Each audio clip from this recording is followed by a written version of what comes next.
Hi friends, എല്ലാവർക്കും online ക്ലാസ്സിലേക്ക് സ്വാഗതം. ഇന്ന് നമ്മൾ ഡിസ്കസ് ചെയ്യുന്നത് 8ാം ക്ലാസ്സിലെ മാത്സ് പ്രീവിയസ് ക്വസ്റ്റ്യൻ പേപ്പറാണ്. ഇതിന് മുമ്പ് 8ാം ക്ലാസ്സിൻ്റെ മാത്സിൻ്റെ 2 വീഡിയോസ് അപ്ലോഡ് ചെയ്തിട്ടുണ്ട്. അതിൻ്റെ ലിങ്ക് ഡിസ്ക്രിപ്ഷൻ ബോക്സിൽ കൊടുക്കാം. അപ്പോൾ നമ്മൾ മാത്സ് ക്വസ്റ്റ്യൻ പേപ്പർ ഡിസ്കസ് ചെയ്യുമ്പോൾ നിങ്ങളൊരു പേപ്പറും പെന്നും എടുത്തിരിക്കുക, ചെയ്ത് പഠിക്കുക. ഓക്കെ, എന്നാലേ നിങ്ങൾക്ക് പെട്ടെന്ന് മനസ്സിലാവൂ. ഓക്കെ, നിങ്ങൾക്ക് ഈ വീഡിയോ ഇഷ്ടപ്പെട്ടെങ്കിൽ എല്ലാവരും ഒരു ലൈക്ക് ഇടാനും അതേപോലെ തന്നെ കൂട്ടുകാർക്ക് ഷെയർ ചെയ്ത് കൊടുക്കാനും മറക്കരുത്. ആദ്യമായിട്ടാണ് നിങ്ങൾ ഈ വീഡിയോ കാണുന്നതെങ്കിൽ ഓൺലൈൻ ക്ലാസ് എന്ന ഈ ചാനൽ സബ്സ്ക്രൈബ് ചെയ്ത് സപ്പോർട്ട് ചെയ്യുക.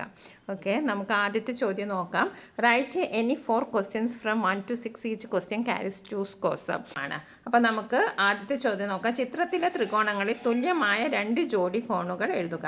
Right 2 pairs of equal angles in the figure given below. അപ്പോൾ ചിത്രത്തിൽ 2 ആംഗിൾസ്, 2 ത്രികോണങ്ങൾ കൊടുത്തിട്ടുണ്ട്. അതിൽ ഈക്വൽ ആയിട്ടുള്ള ആംഗിളാണ് നമ്മൾ എഴുതേണ്ടത്. അപ്പോൾ ഇവിടെ ഈക്വൽ ആണെന്ന് നമുക്ക് തോന്നുന്നത് ഏതൊക്കെയാണ്? ഇവിടെ 6 സെൻറ്റിമീറ്റർ, എ സി 6 സെൻറ്റിമീറ്റർ ആണ്, എ സി 6 സെൻറ്റിമീറ്റർ ആണ്. അപ്പോൾ ക്യു ആർ ആണ് അതിന് സമാനമായിട്ടുള്ള വശം. ഇനി നമുക്ക് ഏതാണ് പി ആർ എന്ന് പറയുന്നത് 5 സെൻറ്റിമീറ്റർ ആണ്. പി ആർ എന്ന് പറയുന്നത് 5 സെൻറ്റിമീറ്റർ ആണ്. ഇവിടെ എ ബി എന്ന് പറയുന്നതാണ് 5 സെൻറ്റിമീറ്റർ. ഓക്കെ, എ ബി എന്ന് പറയുന്നത് 5 സെൻറ്റിമീറ്റർ. ഇനി പി ക്യു എന്ന് പറയുന്നതാണ് ഇവിടെ ഏതാ? ഇവിടെ പി ക്യു 3 സെൻറ്റിമീറ്റർ, ഇവിടെ ബി സി 3 സെൻറ്റിമീറ്റർ ആണ്. ഓക്കെ, അപ്പോൾ നമുക്ക് നോക്കാം. ഇവിടെ ആംഗിൾ എക്ക് ഈക്വൽ ആയിട്ടുള്ള ഏതാണ്? ആംഗിൾ ആർ ആണ്. അതേപോലെ തന്നെ ആംഗിൾ ബിക്ക് ഈക്വൽ ആയിട്ടുള്ളത് ആംഗിൾ ക്യു ആണ്. അപ്പോൾ അത് നമുക്ക് മനസ്സിലാക്കാം. അപ്പോൾ നമുക്ക് എങ്ങനെ എഴുതാം? Angle A equal to angle R. Angle A equal to angle R. കോൺ എ സമം കോൺ ആർ, കോൺ ബി സമം കോൺ പി. ഓക്കെ, അപ്പോൾ ഇത് പെട്ടെന്ന് നമ്മളിങ്ങനെ കാണുമ്പോൾ എഴുതരുത്. ഇത് നമ്മൾ കറക്റ്റ് ഇതിൻ്റെ സെൻറ്റിമീറ്റർ നമ്മളിങ്ങനെ എഴുതി നോക്കുക, അപ്പോൾ നമുക്ക് മനസ്സിലാവും. ഇനി നമുക്ക് അടുത്ത ചോദ്യം നോക്കാം. What is the sum of angles of A 12-sided polygon? What is the sum of angles of A polygon with 1 side more? 12 വശമുള്ള ഒരു ബഹുഭുജത്തിൻ്റെ കോണുകളുടെ തുക എത്ര? ഇതിനേക്കാൾ ഒരു വശം കൂടുതലായ ബഹുഭുജത്തിൻ്റെ കോണുകളുടെ തുക എത്ര? അപ്പോൾ നമുക്കൊരു സൂത്രവാക്യം ഉണ്ടല്ലേ. എന്തായിരുന്നു സൂത്രവാക്യം? ഒരു ഫോർമുല ഉണ്ട്. എന്താണ്? സം ഈക്വൽ ടു തുക സമം n-2 into 180. Okay, n-2 into 180. ഇവിടെ n എന്ന് പറയുന്നത് നമ്പർ ഓഫ് സൈഡ്സ് ആണ്, വശങ്ങളുടെ എണ്ണം. അപ്പോൾ ഇവിടെ n സമം എത്രയാണ്? 12 ആണ്. n സമം 12 എന്ന് ഇവിടെ തന്നിട്ടുണ്ട്, നമ്മുടെ ചോദ്യത്തിലുണ്ട്. അപ്പോൾ നമ്മുടെ n-ൻ്റെ സ്ഥാനത്ത് 12 അങ്ങോട്ട് കൊടുക്കുക. അപ്പോൾ 12 മൈനസ് 2 ഗുണിക്കണം 180. ഓക്കെ, ബ്രാക്കറ്റിൽ ഇടാന്ന് വെച്ചിട്ടുണ്ടെങ്കിൽ ഇൻറ്റു 180 എന്നാണ് അർത്ഥം. അപ്പം 12 2 മൈനസ് ചെയ്തപ്പോൾ നമുക്ക് എത്ര കിട്ടി? 12 2 കുറച്ചപ്പോൾ 10 കിട്ടി. 10 ഇൻറ്റു 180, 10 ഗുണിക്കണം 180, അപ്പോൾ നമുക്ക് 1800 കിട്ടി. ഓക്കെ, അപ്പോൾ നമ്മുടെ ഫസ്റ്റ് ക്വസ്റ്റ്യൻ്റെ ആൻസർ എത്രയാണ്? 1800. ഓക്കെ, വളരെ സിമ്പിളാണ്. ആ ഫോർമുല n-2 180. ഓക്കെ, അപ്പോൾ നമുക്ക് 1800 കിട്ടി. ഇനി നമ്മളോട് എന്താണ് പറഞ്ഞത്? What is the sum of A polygon with 1 side more? അപ്പോൾ 1800 ആണുള്ളത്. അപ്പോൾ ഒരു സൈഡും കൂടി കൂട്ടിയിട്ടുണ്ടെങ്കിൽ എത്ര ആയിരിക്കുന്നു? ഇപ്പം 1800 ഒരു സൈഡ് കൂടാന്ന് വെച്ചിട്ടുണ്ടെങ്കിൽ 180 കൂട്ടി. ഓക്കെ, അപ്പോൾ 0 8 9 1. അപ്പോൾ എന്തായിരിക്കും? ഒരു സൈഡ് കൂട്ടിയപ്പോൾ എത്രയായിരിക്കും? 1980. അതിനെന്താ ചെയ്തത്? നമ്മൾ 180 കൂട്ടുകയാണ് ചെയ്തത്. ഓക്കെ, അപ്പോൾ 12 വശമുള്ള ബഹുഭുജത്തിൻ്റെ കോണുകളുടെ തുക എത്രയാണ്? 1800. അതെങ്ങനെ കിട്ടി? n-2 into 180. പിന്നെ അതിനേക്കാൾ ഒരു വശം കൂടുതൽ എന്ന് പറഞ്ഞപ്പോൾ നമ്മൾ 1800 180 കൂട്ടി. അപ്പോൾ 1980 ആണ് രണ്ടാമത്തേൻ്റെ ആൻസർ. ഇനി നമുക്ക് മൂന്നാമത്തെ ചോദ്യം നോക്കാം. ഒരു സംഖ്യയുടെ 4 മടങ്ങിനോട്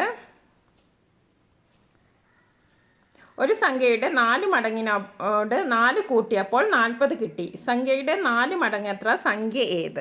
ഓക്കെ, ഒരു സംഖ്യ എന്ന് പറയുമ്പോൾ തന്നെ നമ്മൾ അതിനെ എക്സ് ആക്കിയിട്ട് എടുക്കണം. അപ്പം 4 മടങ്ങ് എന്ന് പറയുമ്പോൾ 4x, അതിനോട് 4 കൂട്ടി എന്ന് പറയുമ്പോൾ 4x + 4. ഓക്കെ, അപ്പോൾ നമ്മുടെ എക്സിൻ്റെ രൂപത്തിൽ നമ്മൾ ചിന്തിക്കണം. 4 added to 4 times a number. അപ്പോൾ എ നമ്പർ എന്ന് പറയുമ്പോൾ തന്നെ നമ്മുടെ എക്സ് എന്ന് അവിടെ അസ്യൂം ചെയ്യുക. പിന്നെ ആ എക്സിനെ അവിടെ തന്നെ വെക്കുക. 4 ആഡഡ് ടു 4 ടൈംസ്. 4 ടൈംസ് എന്ന് പറയുമ്പോൾ 4 ടൈംസ് എന്ന് പറയുമ്പോൾ എക്സ് 4 ടൈംസ് എന്ന് പറയുമ്പോൾ 4 പ്രാവശ്യം എന്ന് പറയുമ്പോൾ 4x, അതിനോട് 4 കൂട്ടി എന്നാണ് പറഞ്ഞത്. 4 എക്സിനോട്, അതായത് എക്സിൻ്റെ 4 മടങ്ങിനോട് 4 കൂട്ടി. എക്സ് 4 ടൈംസ് പ്ലസ് 4 എന്നാണ് പറഞ്ഞത്. അപ്പോൾ 4x പ്ലസ് 4 എത്ര തന്നത്? ഇവിടെ 40 അതിൻ്റെ തുക എത്രയാണ്? 40. ഇനി നമുക്ക് ഇവിടുന്ന് ഈ എക്സിനെ മാത്രം കിട്ടണം. അപ്പം നമ്മൾ 4x സമം 40 കിട്ടി. ഇവിടെയുള്ള 4 അങ്ങോട്ട് പോകുമ്പോൾ എന്തായിരിക്കും? +4 എന്താക്കും? നേരെ ഓപ്പോസിറ്റ് ആവും, -4 ആവും. 40 - 4. അപ്പോൾ എക്സ് സമം 40 - 4 എത്രയാണ്? 36. അപ്പോൾ 36 ഇവിടെ ഒരു എക്സ് ഉണ്ട്. ഇവിടെ ഈ എക്സിനെ 4x നമ്മൾ അങ്ങോട്ടാക്കുമ്പോൾ ഇവിടെ ഗുണിക്കണം എന്നുള്ളത് ഇവിടെ എത്തുമ്പോൾ ഹരിക്കണം എന്നാവും. അപ്പോൾ 36/4 9. അപ്പോൾ എക്സ് സമം എത്രയാണ്? 9. ഒന്നുകൂടി നമുക്ക് ചെയ്യാം. 4x + 4 എന്ന് പറഞ്ഞിട്ടുണ്ടെങ്കിൽ എത്രയാണ്? 4x + 4 എന്ന് പറഞ്ഞിട്ടുണ്ടെങ്കിൽ എത്രയാണ്? 40. ഇവിടെ നമുക്ക് 4നെ നമ്മൾ ഒഴിവാക്കിയാൽ മതി. അപ്പോൾ 4x + സമം 40 -4. ഇവിടെ +4 ഉള്ളത് ഇങ്ങോട്ട് വരുമ്പോൾ -4 ആവും. അപ്പോൾ എത്രയാണ്? 4x സമം നമുക്ക് എന്ത് കിട്ടി? 36 കിട്ടി. ഇനി നമുക്ക് ഈ എക്സിനെ ഒഴിവാക്കണം. അപ്പം ഈ 4നെ ഒഴിവാക്കണം. അപ്പം നമ്മൾ എന്താക്കി? എക്സ് ആണ് നമുക്ക് കിട്ടേണ്ടത്. അപ്പോൾ എക്സ് സമം ഇവിടെ × 4 എന്നാണ്. 4 × x ആണ് 36. അപ്പോൾ × 4 ഉള്ളത് അപ്പുറ ഭാഗത്തേക്കും പോകുമ്പോൾ നേരെ ഓപ്പോസിറ്റ് ആവും, ഹരിക്കണം 4 എന്നാവും. 36/4 എത്രയാണ്? 9.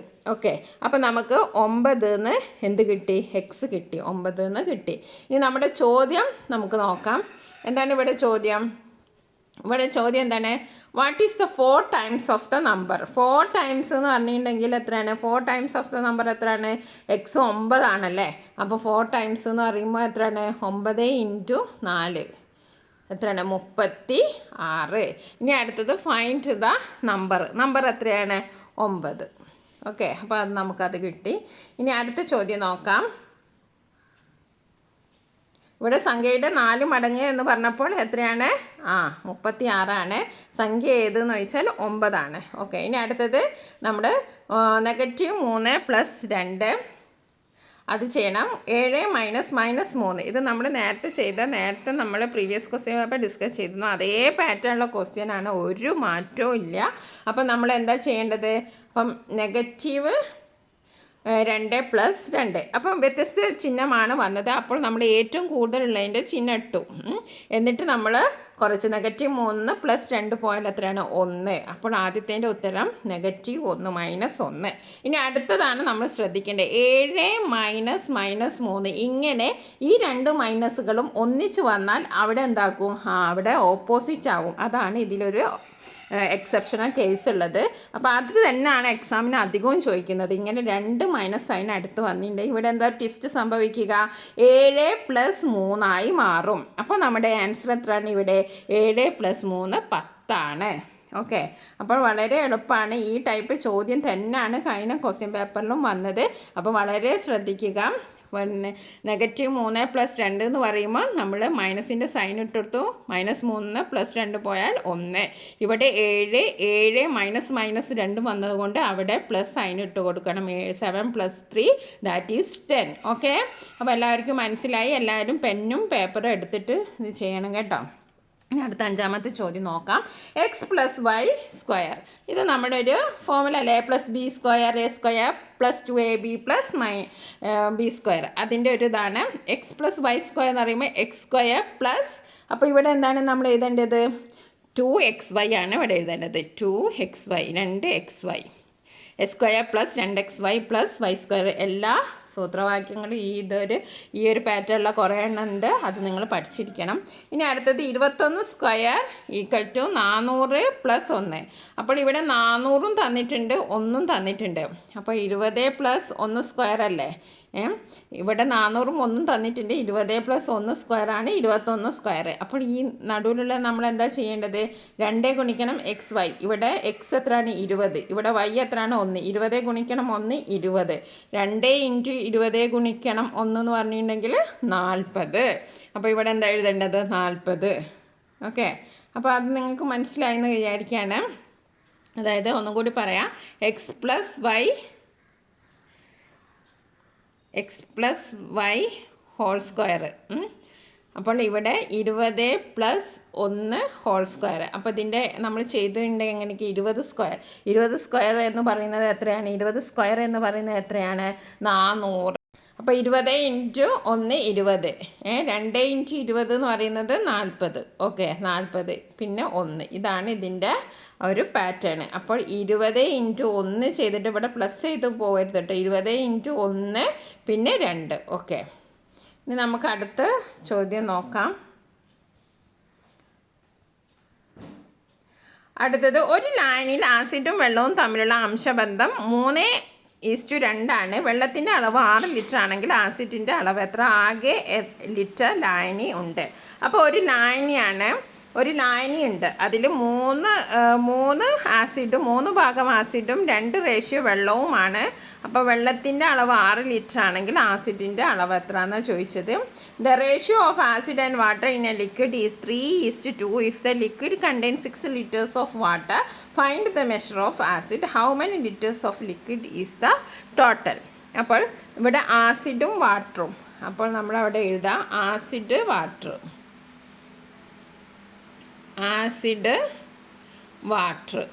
അല്ലേ?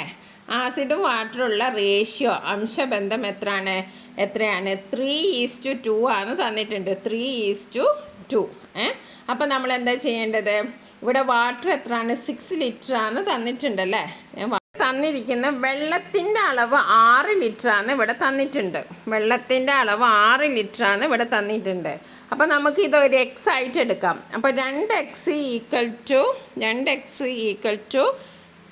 6 ലിറ്റർ ആണ് തന്നിട്ടുണ്ട്. 2x = 6 ലിറ്റർ ആണ് തന്നിട്ടുണ്ട്. 2x = 6 ലിറ്റർ ആണ് ഇവിടെ തന്നിട്ടുണ്ട്. അപ്പോൾ നമുക്ക് ഇനി എക്സ് കണ്ടുപിടിക്കാമല്ലോ. എക്സ് എങ്ങനെ കണ്ടുപിടിക്കും? 6/2 3. അപ്പോൾ എക്സ് എന്ന് പറയുന്നത് എത്രയാണ്? 3 ആണ്. എക്സ് എന്ന് പറയുന്നത് 3 ആണ്. എക്സ് 3 ആയിട്ടുണ്ടെങ്കിൽ നമുക്ക് പിന്നെ വളരെ എളുപ്പമാണ് ആസിഡ് എത്ര എന്ന് കണ്ടുപിടിക്കുക. അപ്പോൾ ആസിഡ് എത്രയാണ്? എക്സ് 3 ആണെന്ന് വെച്ചാൽ 3x ആണല്ലോ ആസിഡ്. അപ്പം 3 ഗുണിക്കണം 3 9. ആസിഡ് 9ഉം വെള്ളം എത്രയാണ്? 2x എന്നല്ല പറഞ്ഞത്. 2 × 3 6. അപ്പോൾ ശരിയല്ലേ? 9ഉം 6ഉം ലിറ്ററാണ്. അപ്പോൾ ചോദ്യം എന്തായിരുന്നു? 6 ലിറ്റർ ആണെങ്കിൽ ആസിഡിൻ്റെ അളവ് എത്ര? അത് നമ്മൾ എത്ര കണ്ടുപിടിച്ചു? 9 ആണെന്ന് കണ്ടുപിടിച്ചു. എക്സ് നമ്മൾ കണ്ടുപിടിച്ചു. എക്സ് എങ്ങനെ കണ്ടുപിടിച്ചത്? 6 എന്ന് പറയുന്നത് 2x ആണ്. അതായത് വെള്ളത്തിൻ്റെ അളവ് തന്നു. അപ്പോൾ 2x ആണ്. എക്സ് നമ്മൾ കണ്ടുപിടിച്ചു 3 ആണ്. അപ്പോൾ 3 ആകുമ്പോൾ 3 ഗുണിക്കണം 3 9, 2 ഗുണിക്കണം 3 6. അപ്പോൾ നമ്മുടെ ഉത്തരം ശരിയാണ്. ഇനി ആകെ എത്ര ലിറ്റർ ലായനിയുണ്ട്? അപ്പോൾ 9 ലിറ്ററും 6 ലിറ്ററും കൂടിയാൽ 15 ലിറ്റർ ലായനിയുണ്ട്. എത്ര ലിറ്റർ ലായനിയുണ്ട്? 15 ലിറ്റർ ലായനിയുണ്ട്. അപ്പോൾ നമ്മൾ റേഷ്യോ കാണുന്നത് മനസ്സിലാക്കി വെക്കുക. ഏതെങ്കിലും ഒന്ന് തന്നിട്ടുണ്ടെങ്കിൽ എക്സ് കണ്ടുപിടിക്കാൻ ശ്രമിക്കുക. എക്സിൻ്റെ വാല്യൂ കിട്ടിയിട്ട് വാല്യൂ അനുസരിച്ച് നമ്മൾ മറ്റതും കണ്ടുപിടിക്കാൻ ശ്രമിക്കുക. ഇനി 7 മുതൽ 12 വരെയുള്ള ചോദ്യങ്ങൾ ഏതെങ്കിലും 4 എണ്ണത്തിന് ഉത്തരം എഴുതുക. 3 സ്കോർ വീതമാണ്. ഒരു ചതുരത്തിൻ്റെ നീളം വീതിയേക്കാൾ 4 സെൻറ്റിമീറ്റർ കൂടുതലാണ്. ചതുരത്തിൻ്റെ ചുറ്റളവ് 32 സെൻറ്റിമീറ്റർ ആണ്. വീതി എക്സ് ആയ നീളം എത്ര? ചതുരത്തിൻ്റെ നീളവും വീതിയും കാണുക. The length of A rectangle is 4 centimetre more than it's breadth. അപ്പോൾ 4 centimetre more than it's breadth അത് നമ്മൾ മനസ്സിൽ വെക്കുക. Perimeter of the rectangle is 32 centimetre.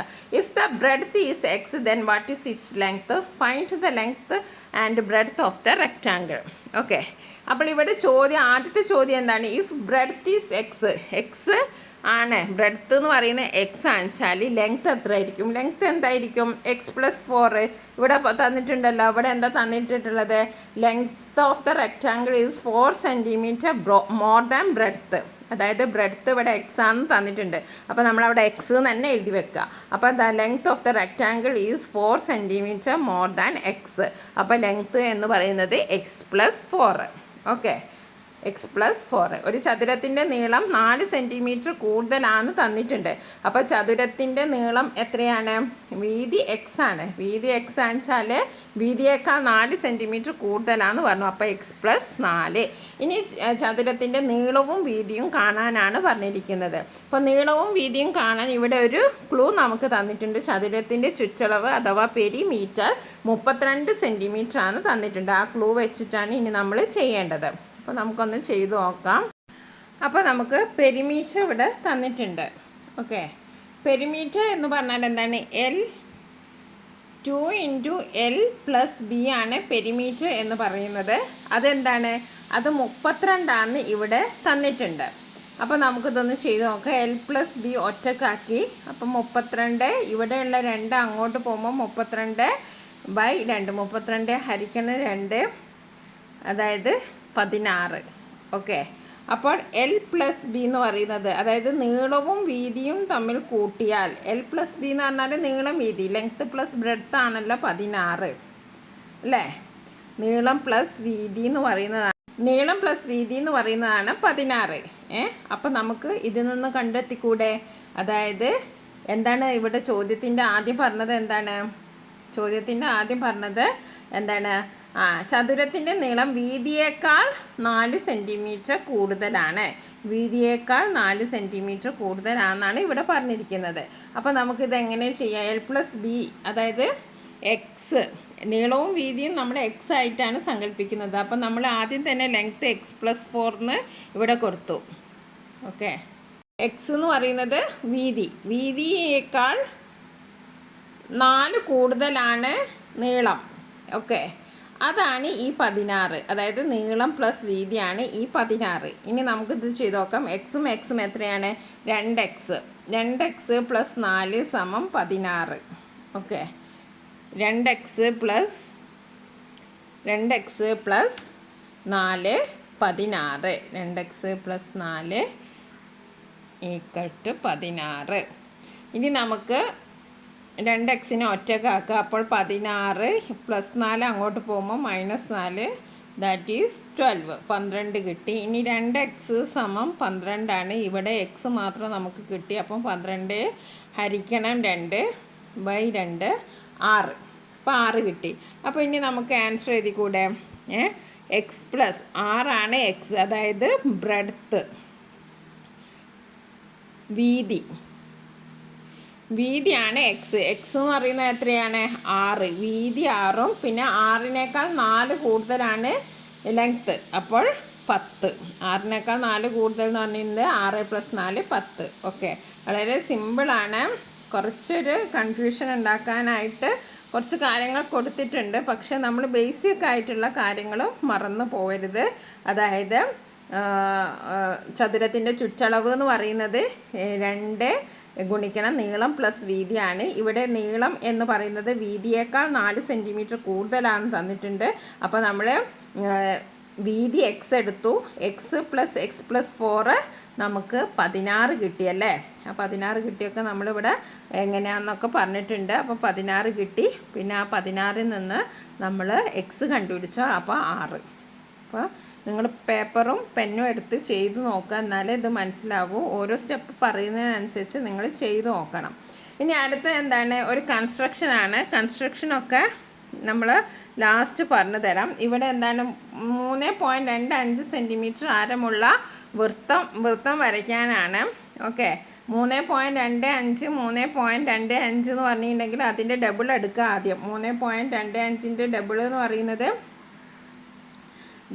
പറയുന്നത് എന്താണ്? 3.25ൻ്റെ ഡബിൾ എന്ന് പറയുന്നത് 6.5 സെൻറ്റിമീറ്റർ ആണ് അല്ലേ? അപ്പോൾ 6.5 സെൻറ്റിമീറ്റർ എടുക്കുക. എന്നിട്ട് അതിൻ്റെ നടുവിലൊരു വര വരയ്ക്കുക. അതിൻ്റെ സമഭാഗം ചെയ്യുക. അതൊക്കെ നമ്മൾ പ്രൊട്രാക്ടർ ഇതൊക്കെ ഉപയോഗിച്ചിട്ട് ചെയ്യണം. അപ്പോൾ കൺസ്ട്രക്ഷൻ്റെ വീഡിയോ നമ്മൾ വേറെ ഇടുന്നതാണ്. അടുത്ത ചോദ്യം നോക്കാം. ഒരു ത്രികോണത്തിൻ്റെ കോണുകൾ 2:3:5 എന്ന അംശബന്ധത്തിലാണ്. ത്രികോണത്തിൻ്റെ എല്ലാ കോണുകളുടെയും അളവുകൾ കണക്കാക്കുക. വളരെ സിമ്പിൾ ചോദ്യമാണ്. The angles of A triangle are in the ratio 2:3:5. How much is it's angle? അപ്പോൾ ആംഗിൾ എത്ര റേഷ്യോയിലാണെന്ന് ഇവിടെ കൊടുത്തിട്ടുണ്ട്? ആംഗിള് 2:3:5 എന്ന അംശബന്ധത്തിലാണ്. അപ്പോൾ ഒരു ത്രികോണങ്ങളുടെ തുക എത്രയാണെന്ന് നമുക്കറിയാലോ. എത്രയാണ്? ത്രികോണങ്ങളുടെ തുക എന്ന് പറയുന്നത് 180 ഡിഗ്രിയാണ് അല്ലേ. അപ്പോൾ ഇതെല്ലാം കൂടി എത്രയാണ്? 180 ഡിഗ്രിയാണ്. അപ്പോൾ നമുക്ക് ഇതെല്ലാം കൂട്ടിയിട്ട് 180 ഡിഗ്രി കിട്ടും. അപ്പോൾ ആ എക്സ് ഏതാണെന്നാണ് നമുക്ക് കണ്ടുപിടിക്കുന്നത്. അപ്പോൾ നമ്മളിങ്ങനെ ചെയ്താൽ 2x + 3x + 5x സമം എത്രയാണ്? ത്രികോണങ്ങളുടെ എല്ലാ ആംഗിൾസിൻ്റെയും സമം എത്രയാണ്? 180 ആണ്. അപ്പോൾ 2x + 3x 5x 5x + 5x 10x 10x = 180 degree. 10x = 180 degree. അപ്പോൾ എക്സ് മാത്രം കാണണമെങ്കിൽ 180, നമ്മൾ 180 ഇവിടെ തന്നെ നിർത്തി. അപ്പോൾ ഈ 10 അങ്ങോട്ട് പോകുമ്പോൾ ഡിവിഷൻ 10 ആവും, ഹരിക്കണം 10 ആവും. 180നെ 10 കൊണ്ട് ഹരിച്ചപ്പോൾ നമുക്ക് എത്ര കിട്ടി? 18 കിട്ടി. അപ്പോൾ ഇവിടെ എക്സ് എത്രയാണ്? 18 എന്ന് കിട്ടി. ഇനി നമുക്ക് 2:3:5 എന്നുള്ള റേഷ്യോ ആണ്. 2:3:5. അപ്പോൾ ഫസ്റ്റ് ആംഗിൾ നോക്കൂ. 2:18. 2 ഗുണിക്കണം 18 എത്രയാണ്? 2 ഗുണിക്കണം 2 × 18 36. അപ്പം ഫസ്റ്റ് ആംഗിൾ എത്രയാണ്? 36. ഇനി 3x എന്ന് പറഞ്ഞാൽ 3 ഗുണിക്കണം 18. 3 ഗുണിക്കണം 18 എന്ന് പറയുന്നത് 54, 54. സെക്കൻഡ് ആംഗിൾ എത്രയാണ്? 54. ഇനി 5 × 18 എന്ന് പറയുന്നത് എത്രയാണ്? 90, 90. അപ്പോൾ തേർഡ് ആംഗിൾ എത്രയാണ്? 90 ഡിഗ്രി. ഓക്കെ, അപ്പോൾ നമ്മൾ ആംഗിൾസ് കണ്ടുപിടിച്ചു. First angle 36, 36 degree. Second angle 54 degree. Third angle 90 degree. വളരെ സിമ്പിളാണ്. ഇവിടെ നിങ്ങൾ ശ്രദ്ധിക്കേണ്ടത് ഇത്രയാണ്. റേഷ്യോ എന്ന് പറഞ്ഞിട്ടുണ്ടെങ്കിൽ ആ റേഷ്യോ കൂട്ടി നോക്കിയിട്ട് അതിൽ നിന്ന് നമ്മൾ എക്സ് കണ്ടുപിടിക്കണം. That is most important. 2x + 3x + 5x അതാണ് 180 ഡിഗ്രി, 180 ഡിഗ്രി. അപ്പോൾ ഇതിൽ നിന്ന് നമ്മൾ ഒരു എക്സ് കിട്ടിയാൽ നമുക്ക് 2:3:5 വളരെ എളുപ്പത്തിൽ കണ്ടുപിടിക്കാൻ കഴിയും. നമുക്ക് അടുത്ത ചോദ്യം നോക്കാം. ഇനി അടുത്ത ചോദ്യം എന്താണ്? The figure shown is drawn using 2 equal rhombus. Draw the figure as per the given measure. ഇത് സെയിം ക്വസ്റ്റ്യൻ തന്നെയാണ്, സെയിം പാറ്റേൺ ക്വസ്റ്റ്യൻ ആണ് കഴിഞ്ഞ ക്വസ്റ്റ്യൻ പേപ്പറിലും വന്നത്. അപ്പോൾ ഈ രണ്ട് കൺസ്ട്രക്ഷനും നിങ്ങൾ നല്ലവണ്ണം ചെയ്യാൻ നോക്കുക. ഇനി അടുത്ത 11ാമത്തെ ചോദ്യം നമുക്ക് നോക്കാം. 11ാമത്തെ ചോദ്യം നോക്കൂ. 3 × -2, -4 × -5, -6 ഡിവിഷൻ ഡിവൈഡഡ് ബൈ -3. ഇത് ചെയ്യാനാണ് വളരെ എളുപ്പമാണ്. നമ്മൾ ഈ സിമ്പിൾസ് വളരെ ശ്രദ്ധിച്ച് ചെയ്യാം. ഇവിടെ 3 ഗുണിക്കണം 2, അതായത് 3 × -2 ഇൻറ്റു ആണ് ഇവിടെ തന്നിരിക്കുന്നത്. അപ്പോൾ എന്താണ്? 3 × -2. ഇവിടെ നമ്മൾ ഇൻറ്റുവിന് സിഗ്നൽ വ്യത്യസ്തമാണെങ്കിൽ പോസിറ്റീവും നെഗറ്റീവും ആണെന്ന് വെച്ചാൽ നമുക്ക് വളരെ എളുപ്പത്തിൽ നെഗറ്റീവ് തന്നെ അങ്ങോട്ട് എഴുതാം. ഒന്നും നോക്കാനില്ല. നെഗറ്റീവും പോസിറ്റീവും ആണെന്ന് വെച്ചാൽ നെഗറ്റീവ് എന്ന് എഴുതാം. പിന്നെ 3ഉം 2ഉം 6. വളരെ സിമ്പിൾ. ഇനി അടുത്ത എന്താണ്? -4 -5 ആണ്. നെഗറ്റീവും വന്നിട്ടുണ്ടെങ്കിൽ നമ്മുടെ സൈൻ എന്തായിരിക്കും? പോസിറ്റീവ് ആയിരിക്കും. സൈൻ എന്തായിരിക്കും? പോസിറ്റീവ് ആയിരിക്കും. ഓക്കെ, അപ്പം നമുക്ക് നെഗറ്റീവ് എന്താണ്? -4 ഗുണിക്കണം -5. അപ്പോൾ നമ്മുടെ സൈൻ എന്തായിരിക്കും? പോസിറ്റീവ് ആയിരിക്കും. പോസിറ്റീവ് 20, അതായത് 20, വെറും 20. ഇനി അടുത്ത എന്താണ്? -6 ഹരിക്കണം -3. അവിടെയും -6 ഹരിക്കണം -3 വന്നത്. അപ്പോൾ -6 ഹരിക്കണം -3 സിമ്പിൾ എത്രയായിരിക്കും? 2 ആയിരിക്കും. ഓക്കെ, അപ്പോൾ വളരെ സിമ്പിളാണ്. ആരും ഇതൊന്നും തെറ്റിക്കരുത്. സിമ്പിൾസിൻ്റെ കാര്യത്തിൽ നിങ്ങൾ ശ്രദ്ധിച്ചാൽ മതി. ഇനി അടുത്ത ചോദ്യം എന്താണ്? x² - y². ഇത് നമ്മുടെ ഇക്വേഷൻസ് നമ്മൾ തീർച്ചയായും പഠിച്ചിരിക്കണം. അപ്പോൾ x + y, x² - y², x + y. പിന്നെ ഇവിടെ എന്താ വരിക? x - y. ഇവിടെ എന്താ വരിക? x - y. ഇത് ഇക്വേഷനാണ്. x + y × x - y = x² - y². ഇനി ഇതിനോടനുബന്ധിച്ചിട്ടുള്ള ചോദ്യം തന്നെയാണ്. 64² - 36², 100x, 100 × അപ്പോൾ ഇവിടെ എന്താണ് ചെയ്യേണ്ടത്? ഇവിടെ എന്താ ചെയ്യേണ്ടത്? 100 × 64 - 36, 100 × 64 - 36. അപ്പോൾ 100 × 28 എന്ന് എഴുതാം. ഇനി അടുത്ത 101² - 100². ഇതൊക്കെ ഇക്വേഷൻസ് ആണ്. അപ്പോൾ ഇവിടെ നമുക്ക് എന്ത് എഴുതാം? ഇതൊക്കെ എന്തെഴുതാം? 101 - 100². ഇവിടെ നമുക്ക് എന്തെഴുതാം? 101 + 100 ഇൻറ്റു 101 മൈനസ് 100. ഓക്കെ, ഇങ്ങനെ ചെയ്താൽ എത്രയായിരിക്കും? ഇങ്ങനെ ചെയ്താൽ നമുക്ക് ആൻസർ എത്ര കിട്ടുക? 101ഉം 100ഉം കൂട്ടിയപ്പോൾ 201, അതായത് 201 ഇൻറ്റു 101 മൈനസ് 100, അതെന്ന് പറയുന്നത് 101 100 പോയാൽ 1. അപ്പം 201 ആൻസർ എത്രയാണ്? 201. ഇതൊക്കെ ഇക്വേഷൻസ് ആണ്. അപ്പോൾ ഇക്വേഷൻസ് നിങ്ങൾ നല്ലവണ്ണം പഠിക്കുക. ഓക്കെ, ഇനി നമുക്ക് അടുത്ത് നോക്കാം. Draw the quadrilateral with the given measures as given below. 4 മാർക്കിൻ്റെ ചോദ്യമാണ്. ഇനി അടുത്ത ക്വസ്റ്റ്യൻ നോക്കാം. 14ാമത്തെ. Shaji deposited 20,000 rupees in a bank which pays 5% interest compounded annually. After 2 years he withdraw 10,000 rupees. How much amount would be in his account at the end of 3rd year? 5% വാർഷിക നിരക്കിൽ കൂട്ടുപലിശ കണക്കാക്കുന്ന ഒരു ബാങ്കിൽ ഷാജി 20,000 രൂപ നിക്ഷേപിച്ചു. 2 വർഷം കഴിഞ്ഞപ്പോൾ 10,000 രൂപ പിൻവലിച്ചു. 3-ാം വർഷാവസാനം ഷാജിയുടെ അക്കൗണ്ടിൽ എത്ര രൂപയുണ്ടാകും? അപ്പോൾ 3-ാം വർഷാവസാനമാണ് എത്ര രൂപയുണ്ടാകും എന്ന് നമ്മൾ കണ്ടുപിടിക്കേണ്ടത്. അപ്പോൾ ഇങ്ങനെ ഒരു ചോദ്യം കിട്ടിയാൽ നമ്മൾ ആദ്യം ചെയ്യേണ്ടത്, നമുക്ക് കിട്ടിയ കാര്യങ്ങളൊക്കെ ഇവിടെ എഴുതി വെക്കാം. PINR ഇതല്ലേ നമ്മുടെ. അപ്പം പി എത്രയാണ് ഇവിടെ? 20,000, 20,000. പി എത്രയാണ്?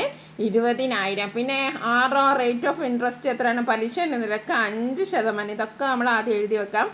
എന്താണ്? 2 വർഷം. ഓക്കെ, അപ്പോൾ നമ്മുടെ ആ സൂത്രവാക്യം നമുക്കറിയാമല്ലോ. P + 1 + R/100 N. ഇതാണ് നമ്മുടെ സൂത്രവാക്യം, ഫോർമുല. ഇതെല്ലാവരും പഠിച്ചിരിക്കണം. ഓക്കെ, അപ്പോൾ ഇനി നമുക്ക് ഇത് വെച്ചിട്ട് ചെയ്യാം.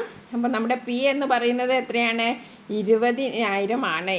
20,000 എന്നാണ് നമ്മുടെ പി. ഇനി 1 + 5/100. 1 എന്ന് ഇവിടെ ഉദ്ദേശിക്കുന്നത് എന്താണ്? 100 ആണ്. അപ്പോൾ 5% പലിശയാണ്. അപ്പോൾ നമ്മളെന്താ എഴുതേണ്ടത്? 105/100. ഇത് എത്ര പ്രാവശ്യം ഇങ്ങനെ എഴുതണം? 2 പ്രാവശ്യം എഴുതിയാൽ മതി. കാരണം എന്താണ്? 2 വർഷത്തേക്കാണ് നമ്മൾ പലിശ കാണേണ്ടത്. അപ്പം 105/100 എന്നെഴുതി. ഇനി എന്താണ് നമ്മൾ ചെയ്യേണ്ടത്? ഇനി സീറോസിനെയൊക്കെ നമുക്ക് കട്ട് ചെയ്ത് പോക്കാം. ഓക്കെ, ഇവിടെ 0, ഇവിടെ 0, ഇവിടെ 0, 4 സീറോസിനെയും നമ്മൾ കട്ട് ചെയ്തു. ഇനിയുള്ളത് എന്താണ്? 105 × 105 2. ഇത് നമ്മൾ ചെയ്തിട്ടുണ്ടെങ്കിൽ നമുക്ക് കിട്ടുക എത്രയാണെന്ന് വെച്ചിട്ടുണ്ടെങ്കിൽ 22,050, 22,050. അപ്പോൾ ഈ ഇൻറ്റു ചെയ്യുമ്പോൾ ഒക്കെ നിങ്ങൾ വളരെ അധികം ശ്രദ്ധിക്കണം. ഇതിലെന്തെങ്കിലും പാകപ്പിഴ വന്നിട്ടുണ്ടെങ്കിൽ നിങ്ങളുടെ സമം മൊത്തം കൊളായി. അപ്പോൾ ഇൻറ്റു ചെയ്യുന്ന കാര്യങ്ങളൊക്കെ വളരെ ശ്രദ്ധിക്കണം. അപ്പോൾ ഇങ്ങനെ കൂട്ടുപലിശ ഇൻട്രസ്റ്റിൻ്റെ ചോദ്യം വന്നിട്ടുണ്ടെങ്കിൽ, ചോദ്യം വരും. ചോദ്യം വന്നിട്ടുണ്ടെങ്കിൽ നിങ്ങൾ ആദ്യം ചെയ്യേണ്ടത് എന്താണ്? പി അവിടെ എഴുതി വെക്കുക, R എഴുതി വെക്കുക, N എഴുതി വെക്കുക. മിക്കവാറും കൂട്ടുപലിശ തന്നെയായിരിക്കും വരിക. അപ്പോൾ എത്ര വർഷമാണ് എന്ന് നോക്കുക, അതിനനുസരിച്ച് ഇത് ചെയ്യാം. മിക്കവാറും 2 വർഷം തന്നെയാണ് വരിക. അപ്പോൾ 105, അപ്പോൾ 5% ആണെന്ന് 105/100. ഇനി 6% ആണെങ്കിൽ 106/100. ഇനി 10% ആണെങ്കിൽ 110/100. അതായത് 100നോട് എത്ര ശതമാനം നിരക്കാണോ തന്നത് അത് കൂട്ടിയാൽ മതി. വളരെ സിമ്പിളാണ്. അപ്പോൾ നമുക്കിവിടെ എത്ര ആൻസർ കിട്ടി? 22,050. ഇപ്പം നമ്മുടെ ചോദ്യം ഇതൊന്നുമല്ല. ചോദ്യം എന്തായിരുന്നു? ക്വസ്റ്റ്യൻ നമ്മൾ എന്തായിരുന്നു? ക്വസ്റ്റ്യൻ എന്താണ് ചോദിച്ചത്? ഒരു ബാങ്കിൽ നിക്ഷേപിച്ചു. 2 വർഷം കഴിഞ്ഞപ്പോൾ 10,000 രൂപ പിൻവലിച്ചു. അപ്പോൾ ഇവിടെ ഇനി 10,000 രൂപ അയാൾ പിൻവലിക്കുകയാണ് ചെയ്തത്. അതായത് 22,050 നിന്ന് 22,050 നിന്നും അയാൾ 10,000 വിത്ഡ്രോ ചെയ്തു. അപ്പോൾ എത്രയാണ്? അപ്പോൾ അയാളുടെ അക്കൗണ്ടിൽ എത്രയാണ് ഉണ്ടാവുക? അയാളുടെ അക്കൗണ്ടിൽ 12,050 ഉണ്ടാവുക. അയാളുടെ അക്കൗണ്ടിൽ എത്ര ഉണ്ടാവും? 12,050. അതായത് 10,000 രൂപ അയാൾ വിത്ഡ്രോ ചെയ്തു. അപ്പോൾ അയാളുടെ കയ്യിൽ എത്ര ഉണ്ടാവും? 12,050 ഉണ്ടാവുക. ഇനി അടുത്ത ചോദ്യം എന്താണ്? വർഷാവസാനം, അതായത് 3-ാം വർഷ അവസാനം അയാളുടെ കയ്യിൽ എത്ര പൈസ ഉണ്ടാവും എന്നാണ് ചോദിച്ചത്. അപ്പോൾ 3-ാം വർഷ അവസാനം ആദ്യത്തെ അയാളുടെ പി എത്രയാണ്? അയാളുടെ മുതൽ എത്രയാണ്? 12,050. കാരണം 10,000 രൂപ അയാൾ പിൻവലിച്ചല്ലോ. അപ്പോൾ ഇനി നമ്മൾ കാണേണ്ടത് കുറച്ച് കോംപ്ലിക്കേറ്റഡ് ആണ്. ഇനി നമ്മൾ 3-ാം വർഷ സംഭവമാണ് കാണേണ്ടത്, പലിശയാണ് കാണേണ്ടത്. അപ്പോൾ നമ്മൾ എന്താ ചെയ്യേണ്ടത്? 3-ാം വർഷ പലിശ കാണണമെങ്കിൽ വർഷാവസാനം എത്ര പലിശ ഉണ്ട് നോക്കാൻ ഇനി നമ്മൾ വീണ്ടും ചെയ്യണം. വീണ്ടും എന്താണ് ചെയ്യേണ്ടത്? പി ഉള്ള സ്ഥലത്ത് നമ്മൾ എന്ത് കൊടുക്കണം? 12,050, അതായത് 10,000 രൂപ, 20,000 നമ്മൾ ഡെപ്പോസിറ്റ് ചെയ്തു. അതിൽ നിന്ന് പലിശ അടക്കം നമുക്ക് എത്ര കിട്ടി? 22,050 കിട്ടി. അതിൽ നിന്ന് നമ്മൾ 10,000 മൈനസ് ചെയ്തു. ഇനി നമുക്ക് വർഷാവസാനം ഉള്ളതാണ്. അപ്പം ഇത് 12,050 വെച്ചിട്ടാണ് നമ്മൾ കാണേണ്ടത്. നമ്മുടെ പലിശ നിരക്ക് എത്രയാണ്? പലിശ നിരക്ക് 105/100 ഒറ്റ വർഷം കണ്ടാൽ മതി. അതുകൊണ്ട് നമുക്ക് 105/100 എഴുതി നമ്മൾ 0 കട്ട് ചെയ്തു. ഇനി 0 ഇവിടെ കട്ട് ചെയ്യാനില്ല. അപ്പോൾ നമ്മൾ ഇതിൻ്റെ ഇത് ചെയ്തിട്ടുണ്ടെങ്കിൽ നമുക്ക് കിട്ടുന്ന ആൻസർ 12,652.5. അപ്പോൾ ഇത് നിങ്ങൾ ആദ്യം എന്ത് ചെയ്യണം? ആദ്യം നിങ്ങൾ 105 കൊണ്ട് ഇൻറ്റു ചെയ്ത് 10 കൊണ്ട് ഹരിക്കണം. അപ്പോൾ ഇതൊക്കെ വളരെ ശ്രദ്ധിക്കണം. അപ്പോൾ നമ്മുടെ ആൻസർ കിട്ടിയത് നിങ്ങൾക്ക് മനസ്സിലായല്ലോ. ഇനി നമുക്ക് അടുത്ത ചോദ്യം എന്താണ്? Regular pentagon and regular hexagon has joined as shown in the figure. What is the measure of an angle of regular pentagon? Regular pentagon regular hexagon ഒട്ടിപ്പിടിച്ച പോലെയാണ് ഇവിടെ ഉള്ളത് അല്ലേ? joined together. അപ്പോൾ ഇവിടെ ചോദിച്ചിരിക്കുന്ന measure of an angle of regular pentagon, അതേപോലെ തന്നെ measure of an angle of regular hexagon. Find the measure of angle ABC. ഈ ആംഗിൾ ABC ഇതിൻ്റെ മെഷറും കണ്ടുപിടിക്കാനാണ്. അപ്പം ചുവടിൽ ചിത്രത്തിൽ സമപഞ്ചഭുജവും സമഷഡ്ഭുജവും ചേർത്ത് വെച്ചിരിക്കുന്നു. സമപഞ്ചഭുജത്തിൻ്റെ കോൺ എത്രയാണ്? സമഷഡ്ഭുജത്തിൻ്റെ കോൺ എത്രയാണ്? ആംഗിൾ ABC എത്രയാണ്? അപ്പോൾ അതാണ് കണ്ടുപിടിക്കേണ്ടത്. അപ്പോൾ നമ്മൾ എങ്ങനെ കണ്ടുപിടിക്കും? അറിയാം, സമപഞ്ചഭുജത്തിൻ്റെ ഒരു കോൺ എത്രയാണ്? 108 ഡിഗ്രിയാണ്. 108 ഡിഗ്രിയാണ്. സമഷഡ്ഭുജത്തിൻ്റെ ഒരു കോൺ എത്രയായിരിക്കും? 120 ഡിഗ്രിയാണ്. ഇനി ഈ ഒരു ABC ആണ് നമുക്ക് കണ്ടുപിടിക്കുക. ഇതിനെ നമ്മൾ എന്താ ചെയ്യേണ്ടത്? ഇത് രണ്ടും കൂട്ടുക.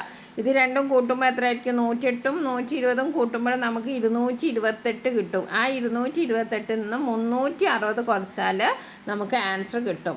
ഓക്കെ, 360 നിന്ന് നമ്മൾ 228, ആ 228 എങ്ങനെയാണ് വന്നത്? ഇത് 120ഉം ഇത് 108ഉം, ഇത് ഒരു കോണ് 108ഉം ഇത് 120ഉമാണ്. അത് രണ്ടും കൂട്ടിയതാണ് ഈ 228, 228. അപ്പോൾ 228 മൈനസ് ചെയ്താൽ നമുക്ക് കിട്ടുന്ന 132 ഡിഗ്രിയാണ്. That is this angle 132 degree. Okay, ഇനി അടുത്ത ക്വസ്റ്റ്യൻ നോക്കാം. ഒരു പരീക്ഷയിൽ 30 കുട്ടികൾക്ക് ലഭിച്ച സ്കോർ എഴുതുക. ഇതിന് ആവൃത്തി പട്ടിക തയ്യാറാക്കാനാണ്. അപ്പോൾ വളരെ എളുപ്പമുള്ള ചോദ്യമാണ്, ഇതൊന്നും മിസ്സാക്കരുത് ആരും. അപ്പോൾ ആവൃത്തി പട്ടിക തയ്യാറാക്കാൻ അറിയാമല്ലോ. ഇതിങ്ങനെ ആദ്യം ഇതിൻ്റെ സ്കോർ നമ്മൾ എഴുതണം. ഇത് ഇങ്ങനെ വായിച്ചു നോക്കുക. അപ്പോൾ നമുക്കൊരു ഐഡിയ കിട്ടും. അപ്പോൾ നമ്മളിവിടെ സ്കോർ എഴുതുന്നത് 0 to 10. ഓക്കെ, സ്കോർ എഴുതുന്നത് 0 to 10, 10 to 20, പിന്നെ 20 to 30, പിന്നെ 30 to 40, 40 to 50 അല്ലേ? അപ്പോൾ 50 എബോവ് ഒന്നും ഇതിലില്ല. അപ്പോൾ നമുക്ക് 50 വരെ എഴുതാം. ഓക്കെ, പിന്നെ അത് കഴിഞ്ഞിട്ട് പിന്നെ നമ്മൾ എന്താണ് ചെയ്യേണ്ടത്? പിന്നെ ഓരോന്നും നമ്മളിങ്ങനെ ടാലി മാർക്ക് ഇടണം. 3 കോളം വരയ്ക്കണം. Score, tally, number of students. അതിലാദ്യം സ്കോറിൽ ഇത് എഴുതുക. പിന്നെ ടാലി മാർക്ക് 0 to 10 ഇങ്ങനെ നോക്കുക. 5 എന്ന് പറയുന്നത് ഇവിടെ വന്നു. അപ്പോൾ ഒരു ടാലി മാർക്ക് ഇട്ടു. പിന്നെ ഇവിടെ ഒന്നും ഇല്ല. പിന്നെ ഇവിടെ ഇല്ല, ഇവിടെ 7 ഉണ്ട്. പിന്നെയും ഒരു ടാലി മാർക്ക് ഇട്ടു. പിന്നെ ഇവിടെ നോക്കി, ഇവിടെ 9 ഉണ്ട്. പിന്നെയും ഒരു ടാലി മാർക്ക് ഇട്ടു. പിന്നെ ഈ റോ നോക്കിയപ്പോൾ ഒന്നും കാണുന്നില്ല. അപ്പോൾ ആദ്യത്തേൽ എത്ര ഉണ്ട്? 3. അപ്പോൾ നമ്പർ ഓഫ് സ്റ്റുഡൻസ് എന്ന് അടുത്ത കോളത്തിൽ 3 എന്നെഴുതി, 3 എന്നെഴുതി. പിന്നെ നമ്മൾ 10 to 20 നോക്കി. 10 to 20 ഇങ്ങനെ നോക്കുമ്പോൾ ഇവിടെ 11 ഉണ്ട്. പിന്നെ നമ്മൾ 11ന് ഒരു ടാലി മാർക്ക് ഇട്ടു. പിന്നെ 13 ഉണ്ട്. അപ്പോൾ അതിനും ഒരു ടാലി മാർക്ക് ഇട്ടു. പിന്നെ അടുത്ത റോ നോക്കിയപ്പോൾ അവിടെയും 12 ഉണ്ട്. അതിനും ഒരു മാർക്ക് ഇട്ടു. പിന്നെ അടുത്ത് നോക്കിയപ്പോൾ അതിലും ഉണ്ട്. അപ്പോൾ അതിനും ഒരു മാർക്ക് ഇട്ടു. പിന്നെ അടുത്ത 18 ഉണ്ട്. അതിനും ഒരു മാർക്ക് ഇങ്ങനെ ഇട്ടു. അപ്പോൾ എത്രയായി? 5. അപ്പോൾ ഇത് നിങ്ങൾക്ക് സ്വയം ചെയ്യാവുന്നതാണ്. അങ്ങനെ നോക്കുമ്പോൾ ടോട്ടൽ എത്ര ഉണ്ടാവും? 30 ഉണ്ടാവും. ഓക്കെ, ടോട്ടൽ സ്റ്റുഡൻസ് എത്ര ഉണ്ടാവും? 30 എണ്ണം ഉണ്ടാവും. നിങ്ങൾ സ്വന്തം ചെയ്ത് നോക്കുക, വളരെ എളുപ്പമാണ്. ഇവിടെ സ്കോറും ടാലിയും നമ്പർ ഓഫ് സ്റ്റുഡൻസും തന്നിട്ടുണ്ട്. അപ്പോൾ അതൊക്കെ നിങ്ങൾ ചെയ്യുക.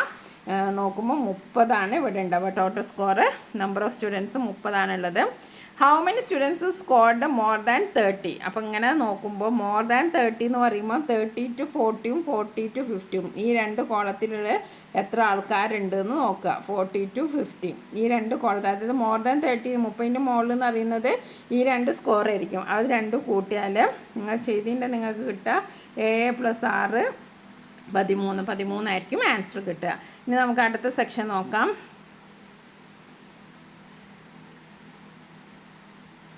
അടുത്ത how many students score അത് കഴിഞ്ഞു. In the figure a rhombus is formed by joining the midpoints of the sides of the rectangle AB equal to 6 cm, BC equal to 4 cm. What is the area of the rectangle? Find the area of rhombus. Find the area of rhombus with the diagonals 12 cm and 8 cm. ചിത്രത്തിലെ ഒരു ചതുരത്തിൻ്റെ വശങ്ങളുടെ മധ്യബിന്ദുക്കൾ യോജിപ്പിച്ച ഒരു സമഭുജ സമാന്തരികം വരച്ചിരിക്കുന്നു. AB 6 സെൻറ്റിമീറ്ററാണ്, BC 4 സെൻറ്റിമീറ്ററാണ്. അപ്പോൾ ചോദ്യം ഇതാണ്: ചതുരത്തിൻ്റെ പരപ്പളവ്, സമഭുജ സമാന്തരികത്തിൻ്റെ പരപ്പളവ്, വികരണങ്ങൾ 12 centimetre ആയാൽ 8 സെൻറ്റിമീറ്റർ ആയ സമഭുജ സമാന്തരികത്തിൻ്റെ പരപ്പളവ് എത്ര? ഓക്കെ, അപ്പോൾ നല്ല സിമ്പിൾ ചോദ്യമാണ്. ചോദ്യത്തിൻ്റെ വലിപ്പം കണ്ടു നേട്ടേണ്ട വളരെ സിമ്പിൾ ചോദ്യമാണ്. അപ്പം നമുക്കൊന്ന് ചെയ്തു നോക്കാം. ഇവിടെ നോക്കൂ, ഇവിടെ ഏരിയ ഓഫ് റെക്റ്റാങ്കിൾ, ഒരു റെക്റ്റാങ്കിളിൻ്റെ ഏരിയ അറിയാലോ. ഒരു ചതുരത്തിൻ്റെ പരപ്പളവ് എത്രയാണ്? നീളം ഗുണിക്കണം വീതി. ഇതൊക്കെ നമ്മൾ പണ്ടേ പഠിക്കുന്നതാണ്. നീളം ഗുണിക്കണം വീതി, L/B. അതിവിടെ തന്നിട്ടുണ്ടോ? തന്നിട്ടുണ്ട്. അതെവിടെയാണ് തന്നത്? നോക്കൂ, L/B എന്ന് പറയുന്നത് L/B എന്ന് പറയുന്നത് L 6 സെൻറ്റിമീറ്റർ, B 4 സെൻറ്റിമീറ്റർ ഇവിടെ വളരെ കറക്റ്റായിട്ട് തന്നിട്ടുണ്ട്. അപ്പോൾ നമ്മളത് ജസ്റ്റ് ഒന്ന് അവിടെ അപ്ലൈ ചെയ്ത് കൊടുത്തു. 6 × 4 6 × 4 24 സെൻറ്റിമീറ്റർ സ്ക്വയർ. ഈ സ്ക്വയർ എഴുതാൻ മറക്കരുത്. 24 സെൻറ്റിമീറ്റർ സ്ക്വയർ. അപ്പോൾ ആദ്യത്തെ ചോദ്യത്തിൻ്റെ ഉത്തരം നമുക്ക് കിട്ടി. വളരെ എളുപ്പമുള്ള ചോദ്യം. ആദ്യത്തെ ചോദ്യത്തിൻ്റെ ഉത്തരം നമുക്ക് കിട്ടി. ഒക്കെ നോക്കാം. ആദ്യത്തെ ചോദ്യത്തിൻ്റെ ഉത്തരം എത്രയാണ്? 24 cm സ്ക്വയർ, 24 ചതുരം. ഇനി അടുത്ത സമഭുജ സമാന്തരികത്തിൻ്റെ പരപ്പളവാണ് കാണേണ്ടത്. അതും വളരെ സിമ്പിളാണ്. നമുക്ക് നോക്കാം. എന്താ ചെയ്യേണ്ടത്? സമഭുജ സമാന്തരികത്തിൻ്റെ പരപ്പളവ് എങ്ങനെയാണ് നമ്മൾ കാണുക? എങ്ങനെ കാണുക? D1 × D2/2 അല്ലേ? D1 × D2/2. ഇവിടെ D1 ഉം D എന്താണ്? 6 × 4 ആണ്. 6 × 4/2. 6 × 4/2 എന്ന് പറയുന്നത് 24/2. അതെന്ന് പറയുന്നത് 12 സെൻറ്റിമീറ്റർ സ്ക്വയർ. രണ്ടാമത്തെ ചോദ്യത്തിൻ്റെ ഉത്തരവും കിട്ടി. എത്രയാണ്? 12 സെൻറ്റിമീറ്റർ സ്ക്വയർ. 12 സെൻറ്റിമീറ്റർ സ്ക്വയർ, 12 ചതുരശ്ര സെൻറ്റിമീറ്റർ. ഇനി മൂന്നാമത്തെ ചോദ്യം എന്താണ്? മൂന്നാമത്തേത് നമുക്കറിയാം. D1 എന്ന് പറയുന്നത്, അതായത് വികരണം എന്താണ് ഇവിടെ പറഞ്ഞിരിക്കുന്നത്? വികരണം 12 സെൻറ്റിമീറ്ററും 8 സെൻറ്റിമീറ്ററുമാണ് ഏരിയ കാണാനാണ്. അപ്പം നമ്മൾ മൂന്നാമത്തെ ചോദ്യത്തിൻ്റെ ഉത്തരം കണ്ടുപിടിക്കുകയാണ്. മൂന്നാമത്തെ ചോദ്യം നമ്മൾ ഏരിയ എങ്ങനെ കാണുക? D1 × D2/2. ഇവിടെ 2 വികരണവും ഡയഗണലും തന്നിട്ടുണ്ട്. 12 × 8/2. അപ്പോൾ 12 × 8 നമുക്ക് അങ്ങനെ വേണമെങ്കിൽ ചില 2 കട്ട് ചെയ്യാം. ഇവിടെ 4 ആണ്. 12 × 4 എന്ന് പറയുന്നത് 48 സെൻറ്റിമീറ്റർ, 48 സെൻറ്റിമീറ്റർ. എത്രയാണ്? 48 സെൻറ്റിമീറ്റർ. വളരെ എളുപ്പമുള്ള ചോദ്യമാണ്. അപ്പോൾ നമ്മൾ കുറച്ച് ഇക്വേഷൻസ് ഒക്കെ പഠിക്കണം. ചതുരത്തിൻ്റെ പരപ്പളവ്, അതായത് ഏരിയ ഓഫ് റെക്റ്റാങ്കിൾ L/B ആണ്. L ഉം B ഉം അവിടെ തന്നു. പിന്നെ ഏരിയ ഓഫ് റോംബസ് എന്ന് പറയുന്നത് D1 × D2/2 ആണ്. ഇവിടെ D1 D2 എന്ന് പറയുന്നത് 6 × 4 തന്നെയാണ്. അതിലൊരു കൺഫ്യൂഷൻ വേണ്ട. D1 D2 എന്ന് പറയുന്നത് 6 × 4 തന്നെയാണ്. D1 D2 എന്ന് പറയുന്നത് 6 × 4 ആണ്. ഇതാണ് ഇതിൻ്റെ ഡയഗണൽ. ഇതേ നമ്പർ തന്നെയാണ്. അപ്പോൾ അതും കൺഫ്യൂഷൻ വേണ്ട. D1/D2 നമ്മൾ ചെയ്തു. അപ്പോൾ നമുക്ക് എത്ര കിട്ടി? 6 × 4/2, അതായത് 24/2, 12 സെൻറ്റിമീറ്റർ സ്ക്വയർ കിട്ടി. മൂന്നാമത്തേത് നമ്മൾ ചെയ്തു. മൂന്നാമത്തേത് നമുക്ക് അവിടെ തന്നിട്ടുണ്ട്. വികരണങ്ങൾ അഥവാ ഡയഗണൽ 12 8 ആണ് അവിടെ തന്നിട്ടുണ്ട്. അപ്പോൾ നമ്മൾ D1 D2 ചെയ്തു. അപ്പോൾ 12 ഗുണിക്കണം 8/2 ചെയ്തു. 92/2, അതായത് 48 സെൻറ്റിമീറ്റർ സ്ക്വയർ. അപ്പോൾ 17ാമത്തെ കണക്ക് നമ്മൾ വിജയകരമായി പൂർത്തിയാക്കി. ഇനി നമുക്ക് 18ാമത്തെ ചോദ്യമാണ്. 18ാമത്തെ ചോദ്യം നമുക്ക് നോക്കാം. 4xy = x + y² - x - y².